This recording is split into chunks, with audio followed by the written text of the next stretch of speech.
I'm Todd, and I was naughty. I did everything wrong. I got kicked out of art school, I drank heavily, and I looked to other religions and versions of spirituality to get fulfilled. The problem was, I was in the occult and I didn't even know it. My life was a wreck, and I had to learn what it meant to have a relationship with Jesus. And I'm Laura. I was super nice. I did everything right. I got saved young, went to Moody Bible Institute, got married, and followed the Christian rules to having a good life. Problem was, that formula didn't work. I had to change how I related with Jesus. At the end of the day, what I learned is the very simple truth. Jesus is the answer, and the only one that will ever actually fulfill you. Naughty versus nice.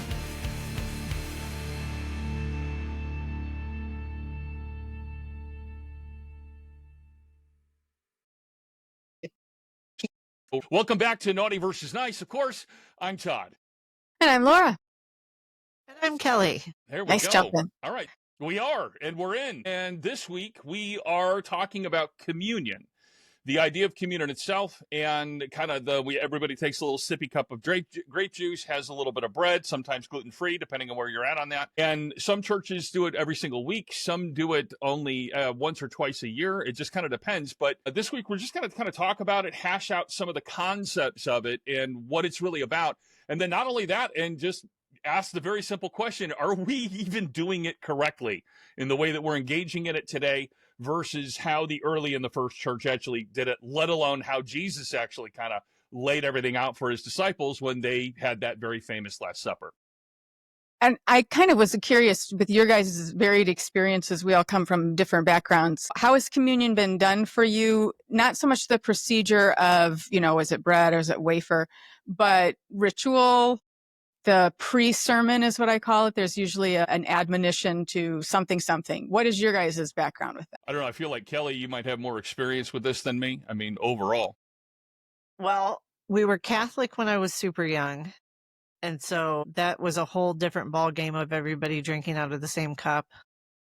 But of course, I didn't participate because I was young. So it was the parents and stuff going up. And then then we were Southern Baptist for a long time. And that really looked the same in every church I visited where, the deacons would come hand out the wafers and hand out the juice. And the message would always be the same, the Jesus speaking, this is the bread and this, remember me and stuff like that. I sound really informative on this. So, but it was, just this is what it is. And then it changed when we went to the non-denominational church 10 years ago. That was different. And they would break up in small groups to do the juice part. And first I was like, this is weird. But then I was like, oh, I kind of like it because there was a small group of you. You could go with your family and pray together or close friends or, a different group each week, each month when you did it and stuff. So but essentially they all looked the same. You were individually standing there while somebody hand you a wafer and hand you a little cup of juice. And then you make sure your heart is clear with Jesus before you take it.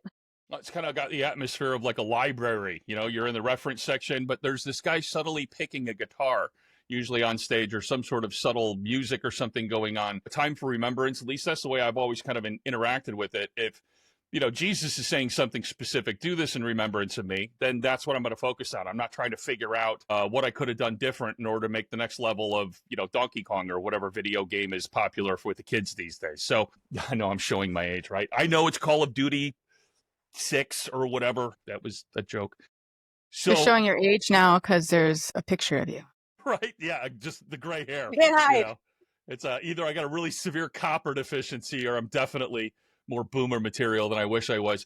So, but it's always done, it's more ritualistic in the way that it's presented. It's done the exact same way every single time, whether you're in, like, depending on your church. So when Kelly and I were doing it for all of us, actually, it was always very ritualistic in the way that it was done, the way it was presented, and the way that so much so that if something was going to be different, somebody would comment about the fact that something was going to be different ahead of time in order to prepare everybody for it. So that way they're not like, this is different this time, And it's funny, we're even talking about this at a certain point because Kelly and I have been discussing just the topic of it in general and just asking that question. Have we not like wrong, not like, are we doing it wrong, and it affects salvation or something? That's a whole nother podcast 2 episodes ago or a few episodes ago, but more like, what was the original intent, and how would the men that were doing it the first time, how would they have understood what's going on? And then try to start there and then build out from there, and then ask the question, is what we're doing in church today, is it representative of that? Okay. Well, my experience has been varied in different settings. When I lived in Chicago, we went to a church there, and I loved how they did communion. There was some sobriety, but mostly celebration. There was rejoicing. There's this big excitement afterwards. I know it was the blood. The pastor always went over the keyboard and played that. And it was very refreshing. I grew up Lutheran, so it was very, I'm going to say, dry. But then the common theme I see is it's rote. We do the same thing over and over. It's the same two passages are read. There's no acknowledgement of the history of it, what it means at all beyond remembering something he did.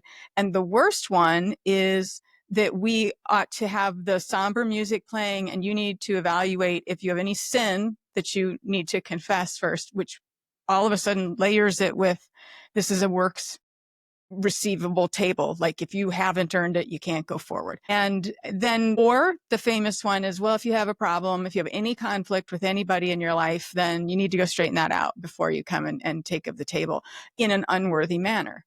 Well, those are all things that are rather out of context. That's maybe for a little later in the discussion. But I think it's important to understand that we don't have Old Testament feasts and practices, and then we get to Jesus and we shut the book, and now he started something brand new, and now we have communion, and it has no connection to Passover whatsoever. And so people don't know, they don't even know the history of the celebration that was taking place within the event of the crucifixion. And so there's a lot of themes getting missed. So I had kind of gone through, I wanted to come up with like a 2-minute Bible review. You go back in time and you have Abraham, and he's promised that there will be a seed and he will have a nation. And then you fast forward and you have Isaac, and then you have Jacob, and Jacob has his 12 sons, which become the 12, tribes. And in his sons is his favorite Joseph. Joseph is, a brat. And so his brothers kidnap him and sell him and throw him in the well. And he has all these afflictions, and then he rises up and he's Pharaoh's right-hand man. And then his brothers are in a famine in Canaan. And he, through a long, huge story, basically brings his whole family over. God promises Jacob that it's okay to go into Egypt. They go in and they stay there. And Joseph dies and is buried there, right? Then the pharaohs forget. The new pharaoh comes and he doesn't remember any relationship that Joseph had with this pharaoh. And now they become threatened by their numbers and their presence. And so they start to make them slaves. And then they're mistreated for 400 years, which is what God told Abraham in the beginning. Your descendants will be held in captivity for 400 years. Then we have Moses come on the scene. He's got his own story, not necessarily relevant to the big picture right now. We all know the story. Moses goes in to an exiled people who have been crying out, but not to God. They've just been crying out and suffering. God hears them, sends a man in to deliver them, a man from their own national heritage.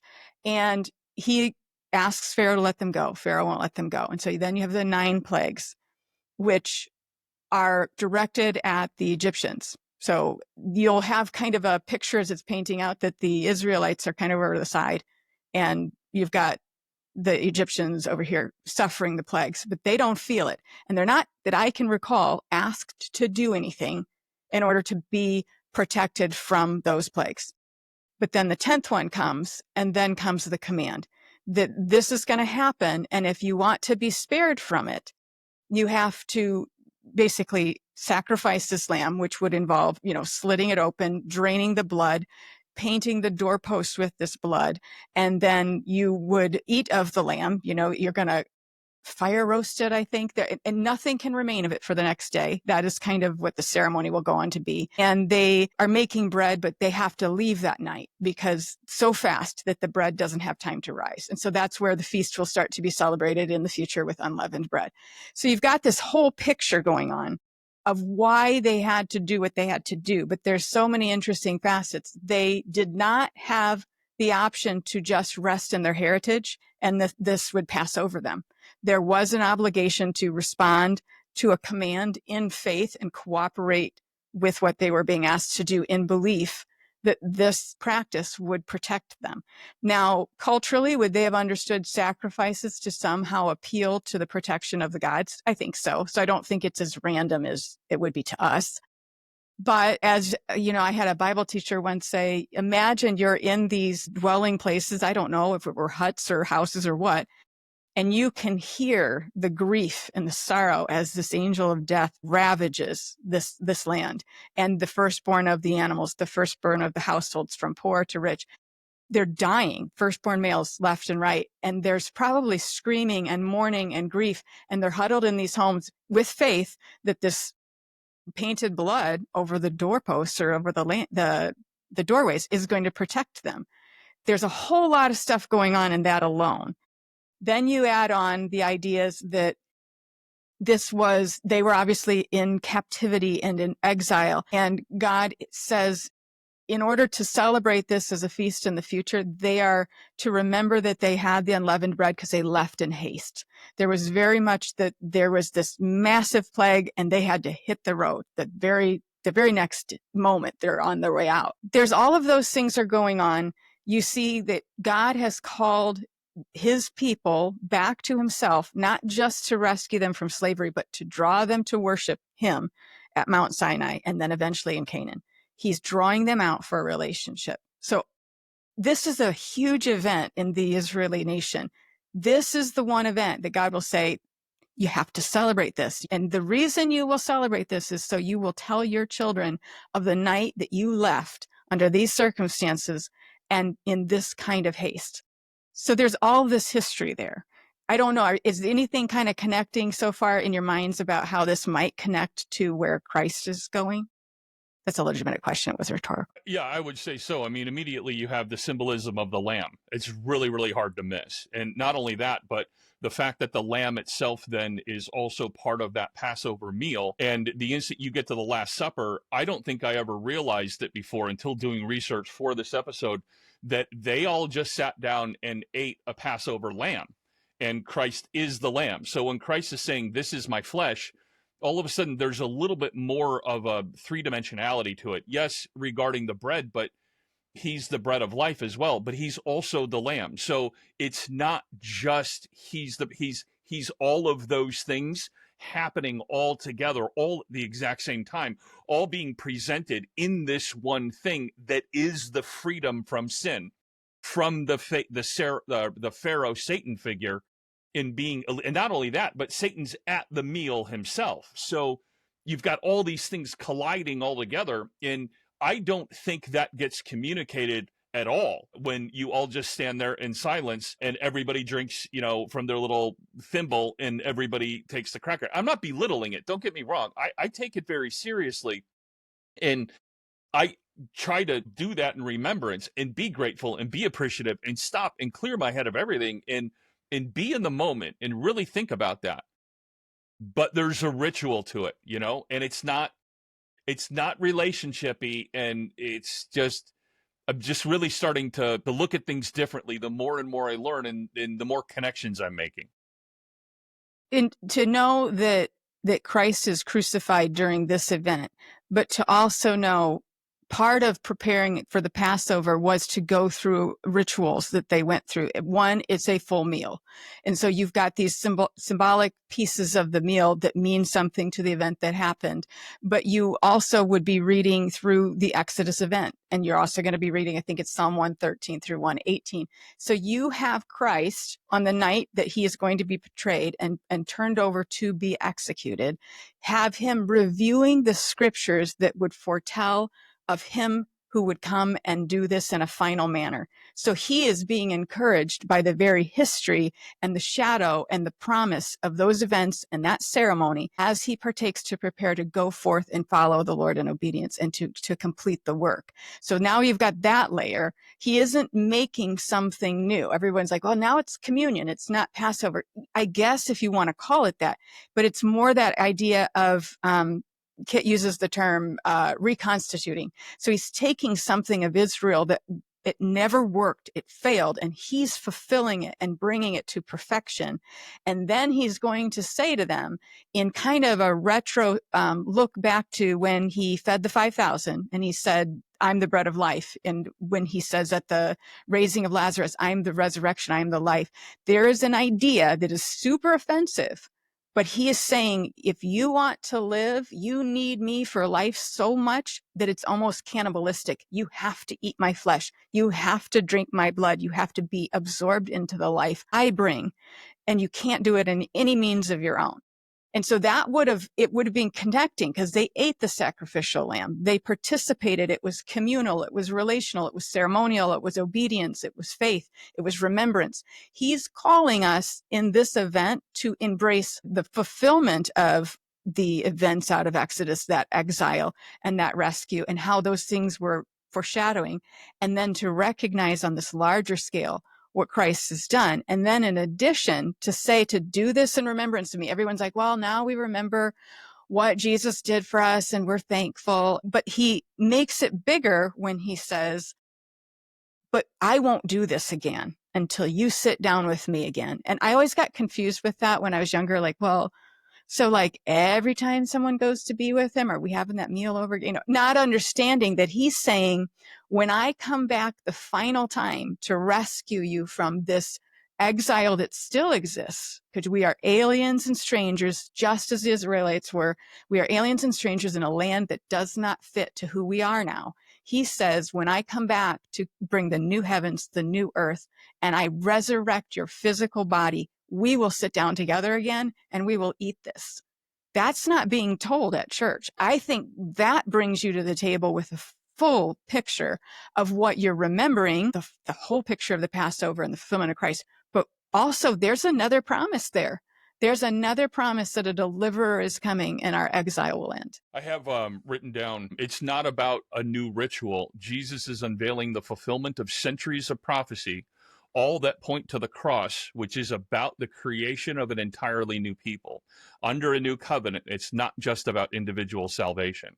And I think it's interesting because the more and more we explore a lot of these topics and talk about them, we keep seeing these recurring themes kind of pop up over and over again that have always been there, but have been kind of swept under the rug, so to speak. Not like the church is embarrassed about them or not like they're unwilling to talk about them, but just the way that the modern church has kind of shown up in the world today, it seems to hit the points of more the individual salvation, like we've talked about, and more of these feel-good messaging. And don't get me wrong, there's a proper place for that.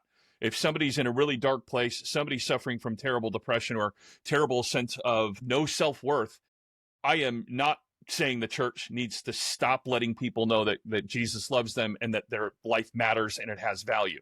Not by any stretch, but it's also not the only thing. And there's a number of things that when you come to recognize about what's going on, like I said, for me, there was this immediate aha moment when I realized that the meal itself was lamb. I was like, are you kidding me? Like, of course it is. Of course it's perfectly fulfilled. Of course it's this complete thing that it's too perfect to be made up at a certain point. And before we came to record tonight, one of my sons said, well, what are you talking about? And I said, communion. And he said, well, I hope you address the fact that it seems weird that we do it because we don't actually believe that's his body. And if you don't believe that, you don't believe it's his blood, then you shouldn't be doing it. And I was like, I don't even know where that view came from. But I was like, because there's been no connection made between the whole thread of redemptive history as to what this event, the fact that his death and his crucifixion would happen on this night, on this day, during this event, and then the resurrection would take place in the Feast of Unleavened Bread. All of that means something. And then for him to give the command that it has value in the community of the body, that we aren't to do this the way we're doing it, isolated alone in our little chairs with our little dry cracker and our little glass of wine and hoping nobody actually comes and talks to us, because that's actually what I feel most of the time, just to be honest. It was then, after Christ in the first church, celebrated as a meal, as fellowship, where these themes, this hope, this fulfillment, this promise was encouraged to one another. And this is how we persevere as saints, is because we look and we remember everything that was encapsulated in that night and how it sums up what he came to do. It is kind of like what we've talked about before, at least especially within Roman culture at the time, let alone even, portions of Jewish culture itself, that were getting Romanized over time. The kind of like a caste system, meaning that there's just levels to it. And certain people are of higher status, and their behavior, the accoutrement, the way that they present themselves, the things that they have with them, they all reflect that status, whether it's the title or position that they have, down to the clothing that they wear. And Christianity comes along and blows all that out of the water. It's not saying don't go out and live in the world and continue as you have in your statuses and levels. But what it is saying is, when we get together and we have this meal in remembrance of Christ in the kingdom as brothers and sisters in Jesus, then all that's off the table. Or it's all on the table, I guess, depending if you're using the analogy, is that the instant you start breaking bread, it doesn't matter if you're a tax collector, it doesn't matter if you're an emperor, and it doesn't matter if you're a slave, it doesn't matter what position you have. You're all brothers and sisters in Christ. And that's a lot of what, Paul kind of addresses with the Corinthians, is that they were just having a hard time with this. They were slipping back into a lot of their old patterns and old behaviors. And we're only talking, a decade after Christ dies, basically. It happened that quickly. So here we are, almost 2,000 years later, and we've reverted everything down into this rote, ritual, solemn, mundane, kind of, mundane's not really right, but like this event where it's not this joyous, ruckus, laughter, and celebration of being alive in Christ and being part of this new creation and the new kingdom and citizens of that. It's this more solemn moment of like interpersonal reflection. And I'm not saying it doesn't have its place. I'm just saying I don't think that they're necessarily like this, when it comes to it. They don't gel up. And that kind of what I was always hearing is, examine yourself, that you're not taking it in an unworthy manner, meaning that you aren't harboring something secret or sinful or even a problem with your friend or whatever. And that idea, like what you were saying, is that Paul was calling them to recognize that they were grieving the sacrament itself, or the event, the celebration, by seeking to put labels and categorize people. And they gave more value to some and less value to others. And the gospel, the main thrust of a changed life, is the way that believers interact in a body in which everyone shares equal value and respect and love. And they were disrespecting the whole principle of this new humanity by putting basically levels and, someone is better here than someone else. And that was examine how you're taking it, because you as a community are not taking it well together. It was a little less this individual, hey, are you fully aware of everything you've done? It's a far more communal idea than it's given credit for. I've never been in a church where it's a feast or it's a meal or there's any more reading of scripture than other those Corinthian, on the night in which he was betrayed, the Lord Jesus took the bread, nobody ever. I keep every Sunday, I'd be like, is anyone going to go somewhere else? Because it's kind of boring. And that sounds really bad to say that out loud. So maybe we can erase that. Acts 2:42 through 47 says, they devoted themselves to the apostles' teaching and to fellowship, to the breaking of bread and to prayer. Everyone was filled with awe, and many wonders and signs performed by the apostles. All of the believers were together and had everything in common. They sold property and possessions to give to anyone who had a need. Every day they continued to meet together in the temple courts. They broke bread in their homes and ate together with glad and sincere hearts. They praised God and enjoyed the favor of all the people, and the Lord added to their number daily who were being saved. So we get this completely different depiction of what's going on. And this breaking of the bread, it's a mention alongside teaching and fellowship and prayer. It's kind of like everything we do in church in a weird sort of way, all rolled into one, but around a table, everybody asking, can you pass the salt? And, gobbling whatever and just having a good time with it and cracking jokes and doing all that kind of stuff that, everything that goes on at the dinner table. There's this organic part of life where the sharing of that meal, it becomes the sharing of lives. There's an intimacy that goes on with that. You don't eat dinners with your enemies, generally speaking. You do it with people that you have deep relationship with, or fellowship with, or friendship with, or family, to stretch that metaphor. So when we engage in it and we all face in one direction and we all have our head down, and yes, we're in prayer, and these things matter and they're important, but it's still, there's a part of it, and I keep going back to it, there's a wider picture. And I think that there is this celebratory gratitude, the fellowship of the meal, there's that kind of thing. It's just not seen in how we do it these days. And I don't know, I don't think a church is going to be like, let's break out the big tables, guys, and everybody have pasta, or whatever. But it gets to the point where it's like, Kelly and I were even talking about this maybe a month or two ago. It's like, maybe we need to start having dinners, just inviting other people over, believers, whether we know them really well or not, and just have like one meal a month where we can just sit around and tell knock-knock jokes and just have a good time and just, be in celebration of Christ together, that kind of thing. I would put a small boundary on the idea, because I thought a lot about it, like what would I tell people to do differently? There was obviously some structure to it in being intentional about what was celebrated, what was discussed, but I don't want that to become just another ritual. I think that the community event of it being the togetherness, the real fellowship, the real gathering, the real community, but also making sure there's somebody kind of, steering it so that it's always, because there's a lot of big themes that, once their deliverance was made clear, the angel of death passes through and they know they're delivered, they are immediately transferred from one citizenship to another. That's the reason there's haste that night. The deliverance from the sin, so the blood really almost represents more the sin, the deliverance from the sin itself.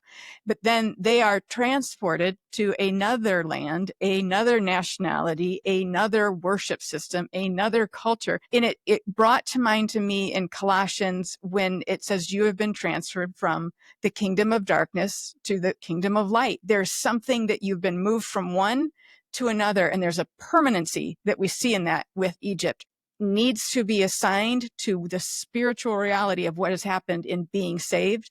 So those concepts, can you imagine the multitude of conversations, at least that we all could have, over meals, discussing just the symbolism, like what is it?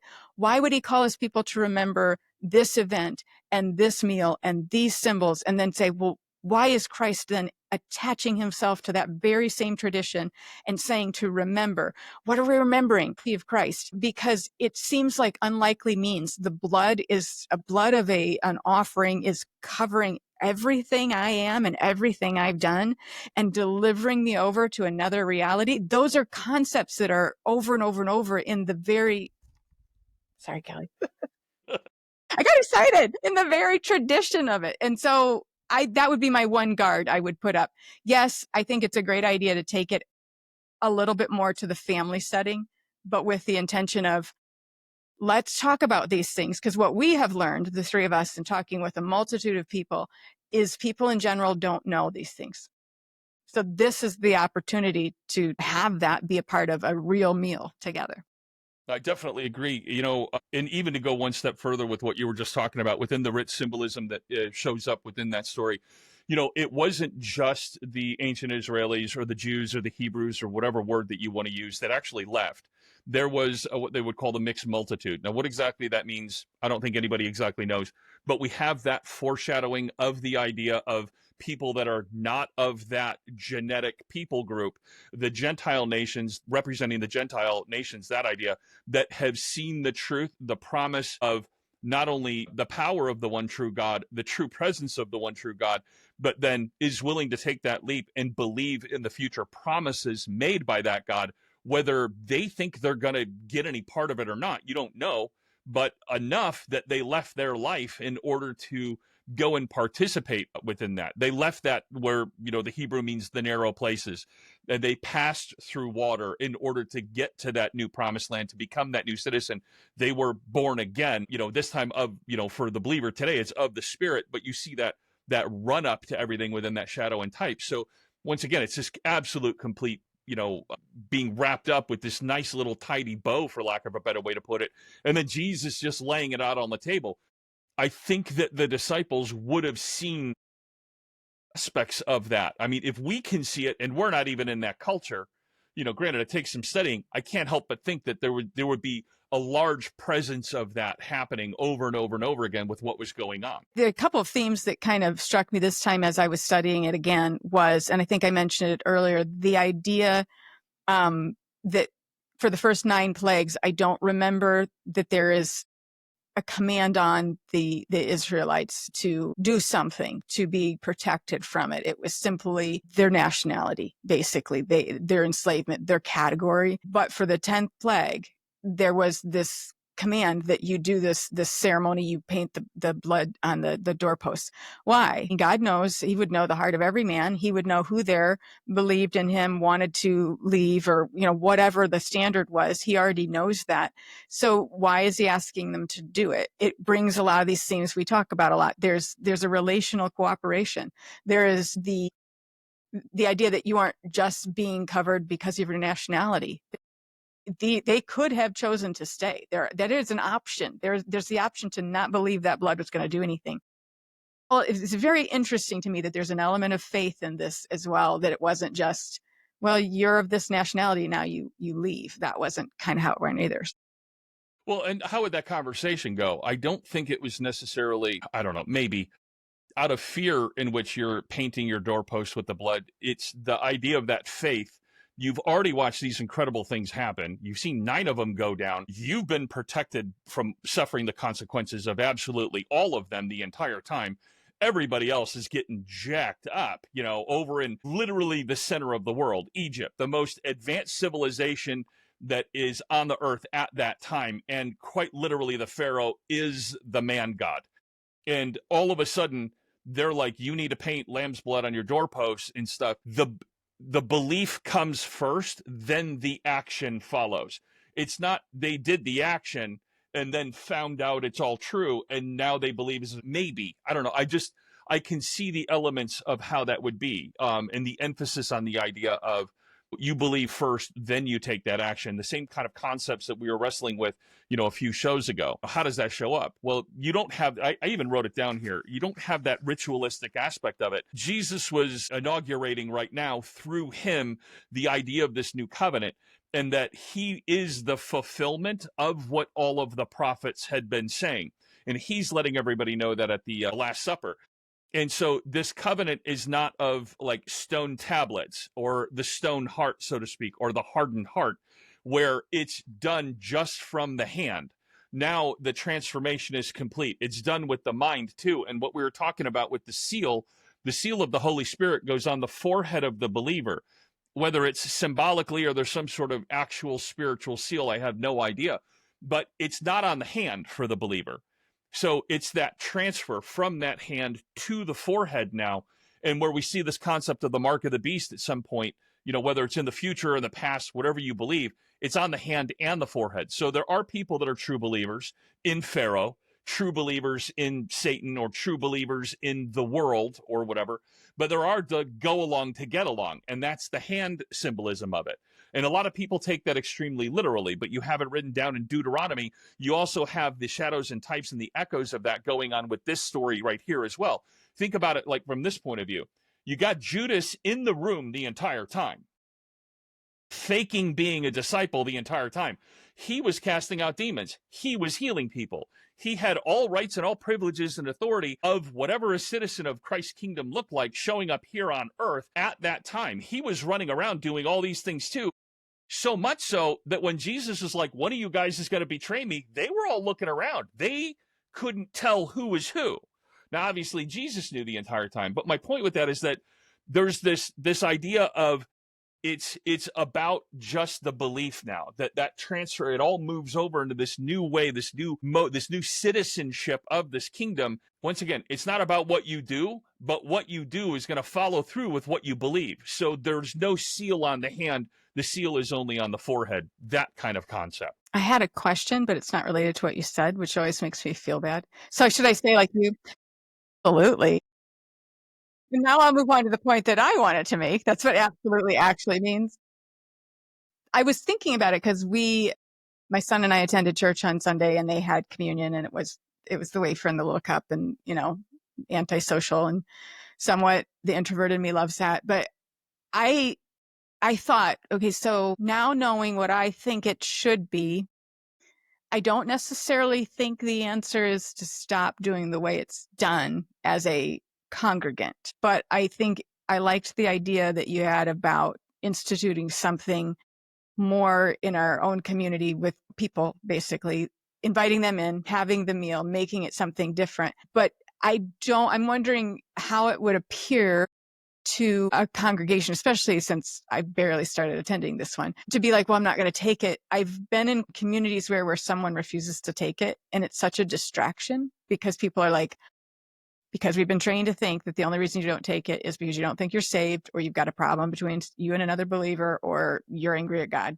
And so now all of a sudden, without being able to clearly communicate it to a larger audience why you're not doing it, are you creating a disruption in not doing it? Because I was just thinking that through as they passed it, because I wasn't listening during the sermon. I was actually writing down notes about communion. So anyway, it was on my head. So I don't know. What do you think? I don't know. Kelly and I kind of butted up against this exact situation. I don't know. What do you want to jump in and kind of throw out what kind of happened and the reason why? Well, at Good Friday service, I was there alone, and I was sitting there and I just felt like I wasn't supposed to take it. You were at work and I'd gone to like the noon service, and I had our dog at my feet. And I was just sitting there and it was like, nope, sit this one out. And that's when we were really having the discussion of what is communion and what is it supposed to look like. This past Sunday, it was communion again, and we were there with 3 of our nieces. And then it was like, we do life with these 3. We're new to the church, but these 3 girls sitting with us, we are very involved with in a lot of what they do. And so we did take communion with them and stuff, but I don't know if you noticed the weird look we got. You kind of like, we went up to get the bread and the juice, and then you led us outside of the sanctuary into the hallway, and the 5 of us prayed together and took communion. And I don't know if you noticed the looks, like one of the, like, I guess sub pastors or whatever kind of like glanced over and was like, okay. Well, I had no idea. No, I didn't. I don't know if it Like, would have mattered if I did notice. They have you guys pegged right now. They're like, oh, it's them. Never mind. Right. Start They do approach. everything weird. They never follow the rules. Yeah, they don't follow. I just wait until this Sunday. I don't follow the rules again. I think that doing it there with the girls where they're at, and at that moment, I think that doing it all together and doing it all as a family thing and doing it all I think that was a good thing. I don't think that there was a ritualistic aspect to it or anything like that. Like I said, I don't think there's anything wrong with asking the questions, and I don't think there's anything wrong with implementing some different things or changing up a few different ways you want to do stuff. If it's on your heart that you need to stop and it's something whatever, and you're afraid to or you don't want to because this is one of the ways that I don't know, the Holy Spirit is different for everybody. You know what I mean? And everybody's going to have a little bit of a different trial and tribulation they're going to get pushed through. For me, I shouldn't go hang out in bars and necessarily go have beers with every single meal. It doesn't mean another believer can't. It just means for me, that's just how I know I'm not supposed to be doing that. Okay, and that's fine. So maybe for somebody else, they are a little too wrapped up in communion, showing that they're a good Christian, and maybe they need to not do it for a while and sit in that moment of uncomfortability and realize that the comfort that they get in the joy of Christ isn't in the ritual, but it's in Him. And maybe that's something that they need. I don't know. But for us at that moment, I thought that with the girls and everything like that, let's get everything off on a right foot, not have this very deep, very bizarre, and very strange theological uncertainty conversation, with teenagers, basically. So, that's where we're at right now, and I don't think that we're doing anything necessarily, disobedient or anything like that. So, yeah, I think that it's a pray on it. And if God's telling you, I don't feel right about it, then follow God and do what God says. Don't necessarily, worry about it so much or something. I don't know. I like the idea of maybe getting 3 or 4 different parties together that understand the purpose of what you want to do and accomplish and kind of create something a little bit different. And even maybe not in a weird way, but having each person have something that they are going to prepare. And not like it's weird and emotional and like, I don't know, fake sacred. And I don't mean that, but just like we would do, sit around and talk about the real things of the scriptures and what did they mean in their own time, and what is the hope and the representation of this meal? What did he wish to give us, to tell us to do this in the same remembrance way that the Israelites were commanded to? This was the big thing for the Israelites. And so communion, I think, as everything kind of equals out and is fulfilled by him, I think it does have quite a bit of value, and it's not given that. So I would, as an experiment, I don't know if any of our listeners would think that was a good idea or something, just create that with a group of 3 or 4 friends and say, let's spend a little time, look and see, just for the sake of understanding the last event really of Christ's life in his community, to go through the scriptures that they read and to think about what would it have meant to him to see himself in those promises and to be bolstered by that in order to face this incredible work that he was going to face. I think it's a good idea, and I'd be interested in hearing about it from anybody who decides to try it out. So if that's you and this is something that you've been doing and you have decided to try to share your life a little bit more with other believers, or if you're trying out this idea of maybe keep doing communion at church, but you're also going to do a once a month kind of thing at your house, why don't you write into us and let us know what's working for you, what's not, how awkward the first one is, or maybe how awesome it went, And you can get a hold of us at naughtyversusnice@gmail.com. That's naughty, VERSUS nice @gmail.com. And you can also... No, what's not that? Yet. I was like, we'll talk to you later. Right? I'm ready to end it. Exactly. So thank you very much, and we'll talk to you next time.